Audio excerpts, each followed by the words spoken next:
moi, je vous invite à regarder un merveilleux documentaire ce dimanche matin dans la galerie France 5 consacré à Gene Kelly, star de la comédie musicale américaine des années 50, acteur, chanteur et danseur de génie. Il a imposé un style plus décontracté aux côtés de quelques très grandes partenaires comme Ginger Rogers ou Judy Garland.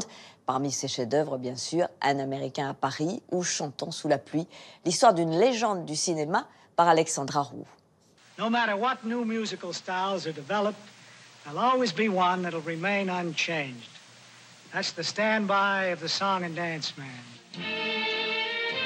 Gene Kelly, danseur, acteur et chorégraphe, mort il y a plus de 20 ans, a réussi le pari d'être indémodable. Il a dépoussiéré la danse de l'après-guerre, nous a offert les plus grands chefs-d'œuvre de la comédie musicale, Un Américain à Paris ou Singing in the Rain en tête. Retour sur celui qui a donné envie au monde entier de danser avec le réalisateur de documentaires Bertrand Tessier. Gene Kelly est originaire de Pittsburgh. C'est une ville industrielle, ouvrière de la côte est américaine. Et c'est très important dans ce que va apporter Gene Kelly à la danse. Parce que dans la comédie musicale des années 30, celle de Fred Astaire, c'est chapeau haute forme et parquet ciré, c'est quelque chose d'assez aristocratique.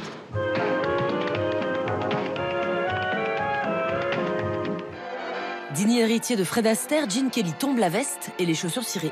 La comédie musicale, selon Gene Kelly, c'est une comédie musicale influencée par la vie de tous les jours. Il va être celui qu'on surnommera aux États-Unis le premier danseur blue collar. Blue collar, ça veut dire col bleu, c'est-à-dire le vêtement des ouvriers, par opposition au col blanc. Jusque-là, la danse, c'était quelque chose d'assez sophistiqué. Lui est un homme qui a été nourri de sport pendant toute sa jeunesse. Il est toujours en mouvement, cet homme-là. Et donc, il va apporter une dimension athlétique à la danse. Now, Mickey Mantle throwing a ball is dancing. Mickey, that's what I mean.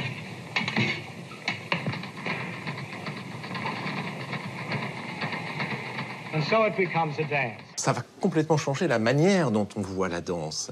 Ce qui est frappant, par exemple, quand on voit les films de Fred Astaire, c'est qu'on s'aperçoit que seules les jambes bougent. Dans les films de Gene Kelly, c'est tout le corps qui bouge lui-même, qui est en mouvement. C'est un combat perpétuel.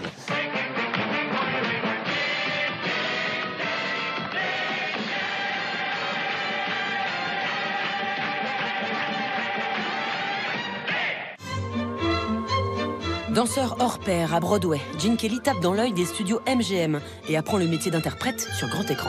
Son premier film, c'est For Me and My Gal, aux côtés de Judy Garland. Lui arrive de Broadway, où il a été remarqué dans le rôle de Pal Joy. Et Judy Garland va lui apprendre les rudiments du cinéma, tous les trucs qui fait que on est bon face à une caméra.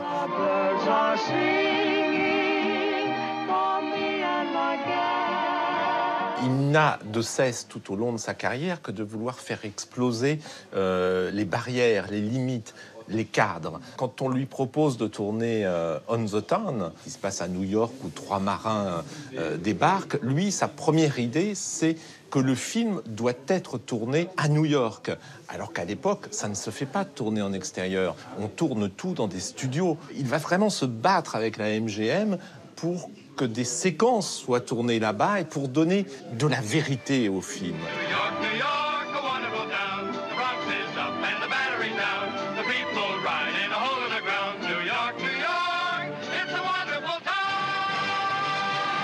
Également réalisateur, il va s'investir totalement dans ses projets. Il invente les chorégraphies d'Un Américain à Paris, en finissant par un ballet de plus de 17 minutes, ce qui lui vaudra un Oscar d'honneur inédit.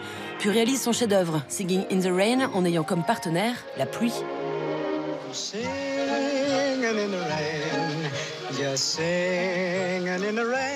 Exilé en Europe pendant le macartisme, Gene Kelly collabore avec l'Opéra de Paris et dansera pour la dernière fois devant la caméra de Jacques Demy.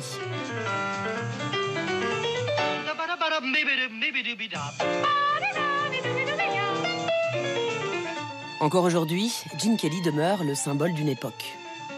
Vous savez, l'art se nourrit de nostalgie et on l'a vu récemment encore avec La La Land, le film de Damien Chazelle, qui est un véritable hommage à la comédie musicale des années 50 et encore plus à Gene Kelly.